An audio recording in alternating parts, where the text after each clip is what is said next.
Ouais, bonjour les amis. Alors comme nous sommes dimanche, évidemment le programme officiel nous envoie à relire en fait le chapitre 14 de l'évangile de Jean, les versets 23 à 29 que nous avons déjà lus en deux morceaux séparés, mais que l'on va reprendre quand même. Jésus lui répondit, si quelqu'un m'aime, il observera ma parole et mon Père l'aimera. Nous viendrons à lui et nous établirons chez lui notre demeure. Celui qui ne m'aime pas n'observe pas mes paroles. Or, cette parole que vous entendez, elle n'est pas de moi, mais du Père qui m'a envoyé. Je vous ai dit ces choses, tandis que je demeurais auprès de vous.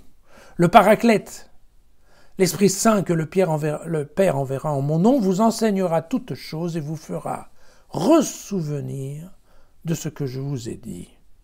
Je vous laisse la paix, je vous donne ma paix, ce n'est pas à la manière du monde que je vous la donne, que votre cœur cesse de se troubler et de craindre.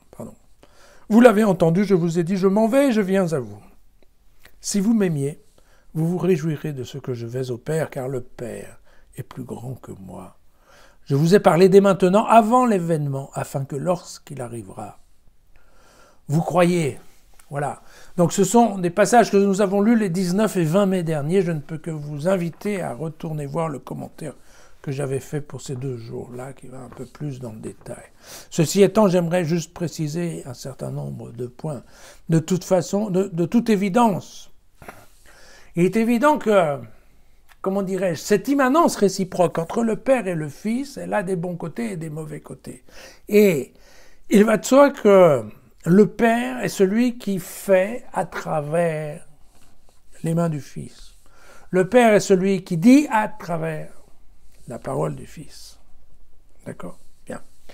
Une fois que ça c'est dit, la réciproque est aussi vraie. Quand on fait mal au Fils, en fait, on fait mal au Père. Quand on hait le Fils, on hait le Père. D'accord? Ou quand on ne croit pas dans le Fils, en fait, ça veut dire qu'on ne connaît pas correctement Dieu le Père. D'accord? Bon, je pense que c'est simple, mais il faut bien comprendre que c'est cette immanence réciproque qui va rendre les choses un peu délicates pour ceux qui s'attaquent à Jésus. Voilà. La deuxième chose dont je voulais vous reparler, c'est l'histoire du Paraclète, parce qu'effectivement, à ce stade de l'évangile de Jean, on ne peut pas vraiment considérer que le Paraclète est l'Esprit Saint. En tout cas, Jean n'est pas en train de nous le présenter comme le troisième pilier de la Sainte Trinité. Et il ne nous le présente pas non plus comme étant l'esprit de la Pentecôte, puisque on se souvient, je l'avais dit, que quand Jésus ressuscité rencontre les disciples, il souffla sur eux son esprit. Et vous voyez que si à ce moment-là il souffla son esprit, ça veut dire que c'est pas Dieu qui l'envoie, parce que Jésus a dit à Dieu le Père, envoie le Paraclète. D'accord ? Donc le Paraclète est quelque chose qui vient avant, et qui va être le lien, en fait, entre le Jésus reparti à son Père et la communauté. Mais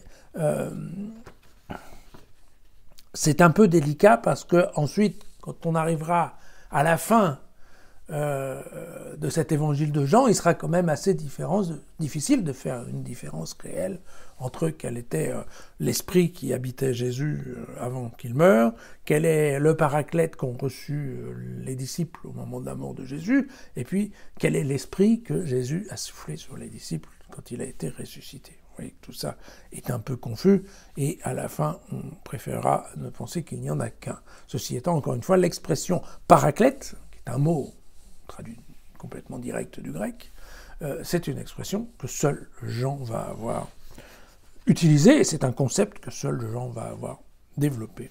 Et puis la paix, on en avait parlé, donc c'est une paix bien différente de la paix des hommes. C'est la paix du monde de l'esprit par rapport à la paix du monde, la paix du monde du corps. Hein, voilà. Donc je vous avais dit, c'est plutôt une paix intérieure, une paix permanente, une paix de l'esprit, hein, plutôt qu'une paix qui soit une absence de guerre ou un accord négocié. Et il y a quelque part dans la paix de Dieu une notion de pérennité qu'on n'a jamais dans la paix des hommes, car on sait très bien que les paix négociées, le lendemain tout le monde s'assoit dessus, ne serait-ce que pour faire bouger un peu les frontières.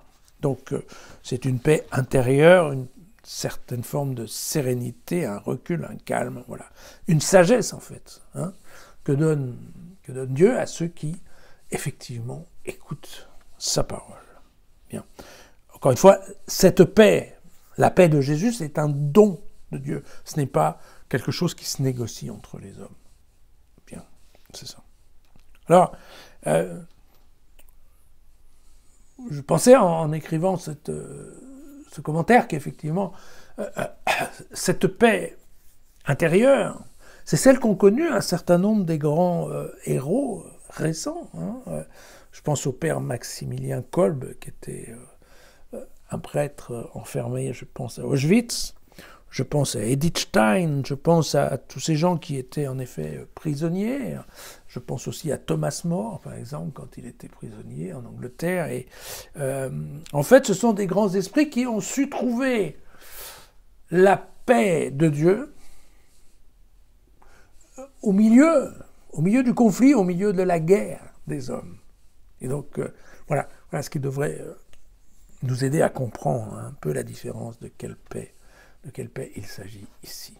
Voilà, à demain.